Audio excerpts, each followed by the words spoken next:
भ्रम और झूठ का जाल बिछाकर अपनी राजनीतिक जमीन जोतने के खेल खेले जा रहे हैं। किसानों के कंधे पर बंदूक रखकर वार किए जा रहे हैं। आपने देखा होगा, सरकार बार बार पूछ रही है, मीटिंग में भी पूछ रही हैं, पब्लिकली पूछ रही हैं। हमारे कृषि मंत्री टीवी इंटरव्यू में कह रहे हैं, मैं खुद बोल रहा हूं कि भाई आपको कानून में किस क्लॉज में क्या दिक्कत है बताइए। जो भी दिक्कत है वो आप बताइए। तो इन राजनीतिक दलों के पास कोई ठोस जवाब नहीं होता और यही इन दलों की सच्चाई है। साथियों, जिनकी खुद की राजनीतिक जमीन खिस गई है वो किसानों की जमीन चली जाएगी, किसानों की जमीन चली जाएगी का डर दिखाकर अपनी राजनीतिक जमीन खोज रहे हैं। आज जो किसानों के नाम पर आंदोलन चलाने निकले हैं, जब उनको सरकार चलाने का या सरकार का हिस्सा बनने का मौका मिला था, उस समय इन लोगों ने क्या किया, ये देश को याद रखना जरूरी है। मैं आज देशवासियों के सामने, देश के किसानों के सामने, इन लोगों का कच्चा चिट्ठा भी देश के लोगों के सामने, मेरे किसान भाइयों बहनों के सामने आज मैं खुला करना चाहता हूं, मैं बताना चाहता हूं। साथियों, किसानों की बातें करने वाले लोग आज झूठे आंसू बहाने वाले लोग कितने निर्दयी हैं, इसका बहुत बड़ा सबूत है स्वामीनाथन कमेटी की रिपोर्ट। स्वामीनाथन कमीशन की रिपोर्ट आई, लेकिन ये लोग स्वामीनाथन कमेटी की सिफारिशों को 8 साल तक दबाकर बैठे रहे। किसान आंदोलन करते थे, प्रदर्शन करते थे, लेकिन इन लोगों के पेट का पानी नहीं लिहला। इन लोगों ने ये सुनिश्चित किया कि इनकी सरकार को किसान पर ज्यादा खर्च न करना पड़े, इसलिए इस रिपोर्ट को दबा दो।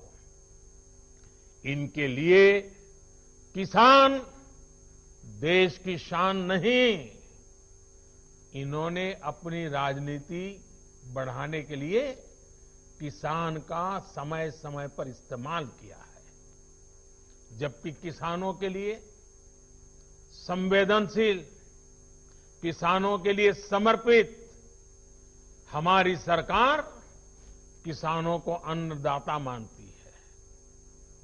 हमने फाइलों के ढेर में फेंक दी गई स्वामीनाथन कमेटी की रिपोर्ट बाहर निकाला और इसकी सिफारिशें लागू की। किसानों को लागत का 1.5 गुना एमएसपी हमने दिया। साथियों, हमारे देश में किसानों के साथ धोखाधड़ी का एक बहुत ही बड़ा उदाहरण है कांग्रेस सरकारों के द्वारा की गई कर्ज माफी। जब 2 साल पहले मध्य प्रदेश में चुनाव होने वाले थे, तो कर्ज माफी का वायदा किया गया था। कहा गया था कि सरकार बनने के 10 दिन के भीतर सारे किसानों का कर्ज माफ कर दिया जाएगा। कितने किसानों का कर्ज माफ हुआ? सरकार बनने के बाद क्या क्या बहाने बताए गए, ये मध्य प्रदेश के किसान मुझसे भी ज्यादा अच्छी तरह जानते हैं। राजस्थान के लाखों किसान भी आज तक कर्ज माफी का इंतजार कर रहे हैं। किसानों को इतना बड़ा धोखा देने वालों को जब मैं किसान हित की बात करते देखता हूं तो मुझे बड़ा आश्चर्य होता है। ये कैसे लोग हैं? क्या राजनीति इस हद तक जाती है? क्या कोई इस हद तक छल कपट कैसे कर सकता है? और वो भी भोले भाले किसानों के नाम पर। किसानों को और कितना धोखा देंगे ये लोग। साथियों, हर चुनाव से पहले ये लोग कर्ज माफी की बात करते हैं। और कर्ज माफी कितनी होती है? सारे किसान इससे कवर होते हैं क्या? जो छोटा किसान कभी बैंक का दरवाजा नहीं देखा है, जिसने कभी कर्ज नहीं लिया, उसके बारे में क्या कभी एक बार भी सोचा है इन लोगों ने? और नया पुराना हर अनुभव ये बताता है कि जितनी ये घोषणा करते हैं उतनी कर्ज माफी कभी नहीं करते। जितने पैसे ये भेजने की बात कर रहे हैं उतने पैसे किसानों तक कभी पहुंचते ही नहीं है। किसान सोचता था कि अब तो पूरा कर्ज माफ होगा और बदले में उसे मिलता था बैंकों का नोटिस और गिरफ्तारी का वारंट। और इस कर्ज माफी का सबसे बड़ा लाभ किसे मिलता था? इन लोगों के करीबियों को, नाते रिश्तेदारों को। अगर मेरे मीडिया के मित्र अगर थोड़ा खंगालेंगे तो ये सब 8-10 साल पहले की रिपोर्ट में उन्हें पूरी तरह कच्चा चिट्ठा मिल जाएगा। यही उनका चरित्र रहा है। किसानों की राजनीति का दम भरने वालों ने कभी इसके लिए आंदोलन नहीं किया, प्रदर्शन नहीं किया। कुछ बड़े किसानों का कर्ज 10 साल में एक बार माफ हो गया, इनकी राजनीतिक रोटी सिक गई, काम पूरा हो गया। फिर गरीब किसान को कौन पूछता है? वोट बैंक की राजनीति करने वाले इन लोगों ने और इन लोगों को देश अब भली भांति जान गया है, देश देख रहा है। देश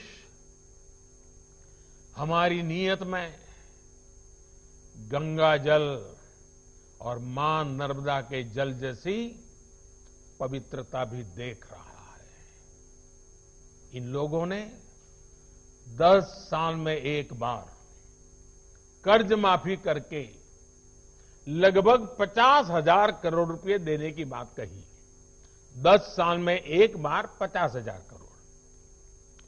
हमारी सरकार ने जो पीएम किसान सम्मान योजना शुरू की है, उसमें हर साल किसानों को लगभग 75,000 करोड़ रुपए मिलेंगे। यानी 10 साल में लगभग 7.5 लाख करोड़ रुपया किसानों के बैंक खातों में सीधे ट्रांसफर। कोई लीकेज नहीं, किसी को कोई कमीशन नहीं, कट कल्चर का नामो निशान नहीं। साथियों, अब मैं देश के किसानों को याद दिलाऊंगा यूरिया की। याद करिए, 7-8 साल पहले यूरिया का क्या होता था, क्या हाल था? रात रात भर किसानों को यूरिया के लिए कतारों में खड़े रहना पड़ता था। क्या ये सच नहीं है? कई स्थानों पर यूरिया के लिए किसानों को लाठीचार्ज की खबरें आमतौर पर आती रहती थी। यूरिया की जमकर के काला बाजारी होती थी कि नहीं होती थी? किसान की फसल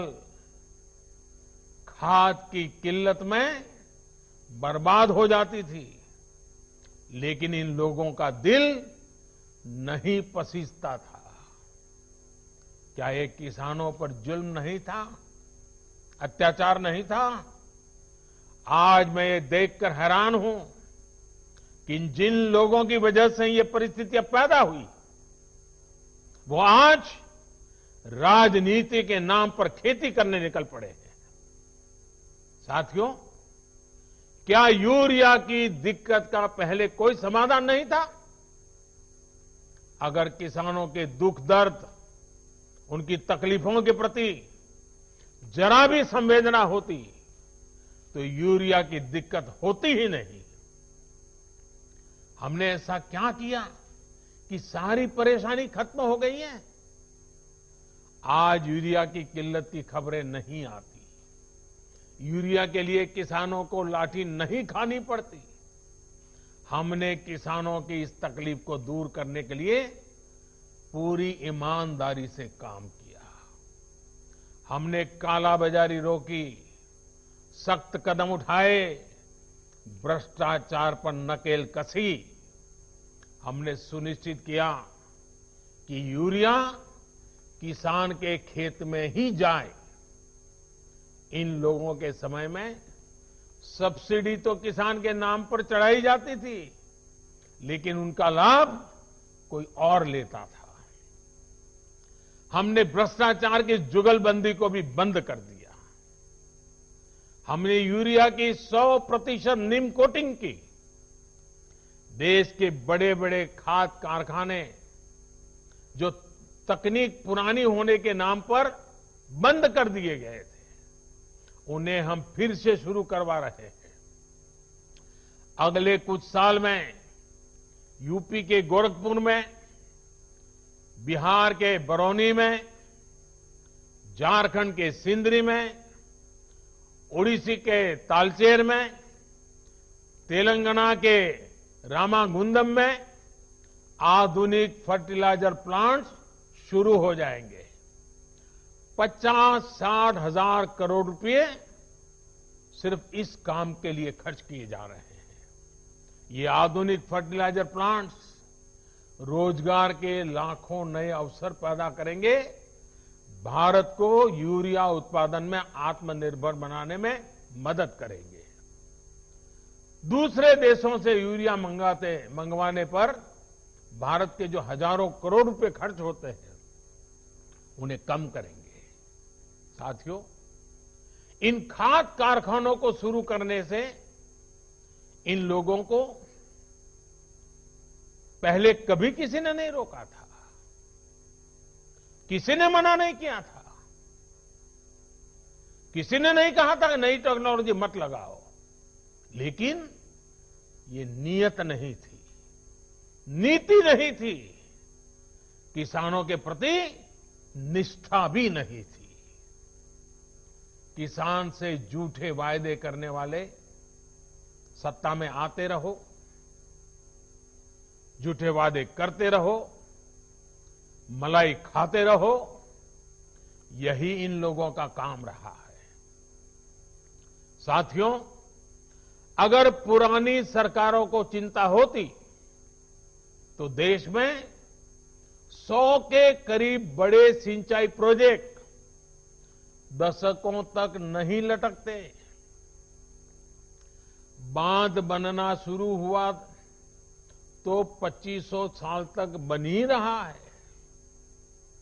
बांध बन गया तो नहरें नहीं बनी, नहरें बन गई तो नहरों को आपस में जोड़ा नहीं गया, और इसमें भी समय और पैसे दोनों की जमकर के बर्बादी की गई।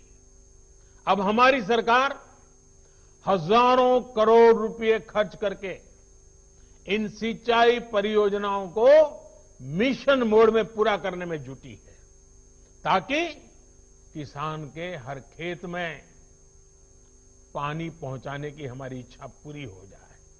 साथियों, किसानों की इनपुट कॉस्ट कम हो, लागत कम हो, खेती पर होने वाली लागत कम हो, इसके लिए भी। तो वज़ीर-ए-आज़म नरेंद्र मोदी मध्य प्रदेश के किसानों से खिताब कर रहे हैं, उन्हें ज़रिए क़वानीन के फ़ायदे बता रहे हैं और साथ ही साथ ये भी बता रहे हैं कि कांग्रेस के ज़माने में, यूपीए के ज़माने में किसानों के साथ क्या सलूक हुआ, किसानों के नाम पर फलाह बहबूद और तरक्की के जो कुछ स्कीम और जो ऐलानात किए गए थे उनकी ज़मीनी सच्चाई क्या है। ऐसे में